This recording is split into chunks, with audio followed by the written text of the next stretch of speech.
11월 23일 수요일 대놀뉴스를 전해드리겠습니다. 건강보험 심사평가원과 국민건강보험공단이 공동 발간한 2021년 건강보험 통계 연보에 따르면 지난해 건강보험 심사결정 요양급여 비중 치과는 5조 2,098억 원으로 지난 2020년 대비 7.17% 증가한 것으로 나타났습니다. 특히 직종별 인력신고 현황에서 치과의사는 지난해 27,491명으로 전년 대비 1.90% 늘어났습니다. 취업 박태근 협회장이 지난 16일 민병덕 더불어민주당 의원을 만나 치과계 핵심 현안에 대해 의견을 나눴습니다. 이번 만남에서 박 협회장은 만 65세 이상 임플란트 급여화를 기존 2개에서 4개로 확대하는 방안에 대해 협조를 요청했습니다. 한국보건산업진흥원이 2022년 3분기 누적 의약품 의료기기 등 보건산업 수출 실적을 발표한 결과 보건산업 수출액이 전년보다 3.3% 증가한 190억 8천만 달러를 기록하면서 전 산업 모두 60억 달러 이상 실적을 달성했습니다. 특히 의료기기 수출은 전년 동기 대비 3.9% 감소한 반면 주력 수출 품목인 임플란트는 전년 대비 30.6% 증가한 것으로 나타났습니다. 가톨릭대학교 치과학교실 제20회 학술 강연회가 12월 11일 가톨릭대학교에서 개최됩니다. 이번 학술대회에서는 총 7인의 연자가 연단에 올라 치과 감염관리, 임플란트 진료, 디지털 치과 등 다채로운 강연이 펼쳐집니다. 2022 연세 근관치료연수회 실전 코스가 12월 3일과 4일 연세치대 2층 강의실 및 실습실에서 실시됩니다. 이번 연수회에서는 연세치대 김선일, 신수정 교수 등이 연자로 나서 근관장애 측정부터 나이타이 파일을 사용한 근관 형성의 기본 원칙까지 다양한 강연이 펼쳐질 예정입니다.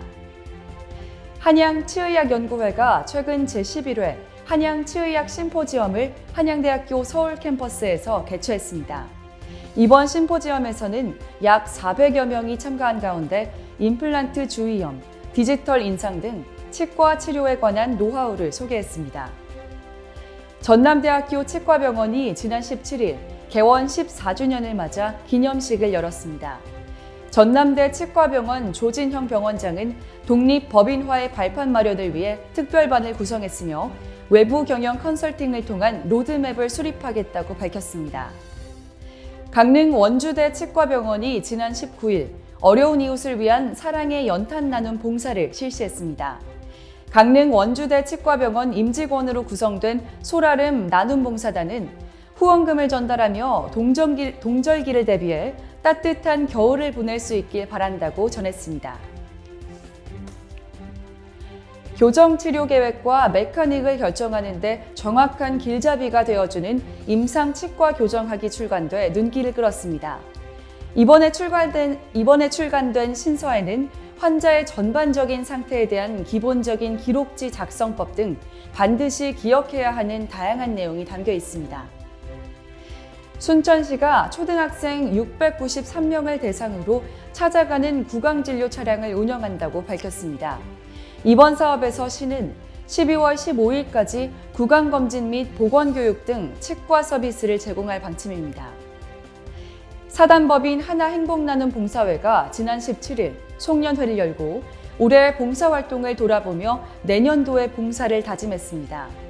하나행복나눔 봉사회는 2,320만 원에 달하는 보철 치료를 중심으로 활발한 의료봉사활동을 진행하고 있습니다.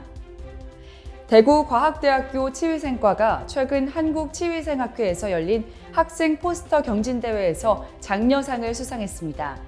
이번 경진대회에서 수상한 학생 포스터는 대학생의 치아 교정 환자와 비교정 환자의 자아 존중감 및 치과 스트레스 간의 상관관계입니다. 대놀뉴스는 치과인 여러분의 제보를 기다립니다. 경조사, 인사동정, 봉사활동, 각종 행사 소식 등 치과계에 공유할 어떠한 소식도 좋습니다. 화면에 보이는 이메일이나 전화, 카카오톡 채널에 제보해 주시면 대놀뉴스에 반영 가능하고 우수 제보자에겐 소정의 상품도 드리겠습니다. 이상으로 대놀뉴스를 마칩니다. 고맙습니다. 곰탕은 8,000원, 특곰탕 소금탕은 10,000원? 소금탕은 뭐가 다른겨? 뭐가 달라도 다르겠쥬. 임플란트 하면 좋은겨? 뭐가 달라도 다르겠쥬. 오스템 임플란트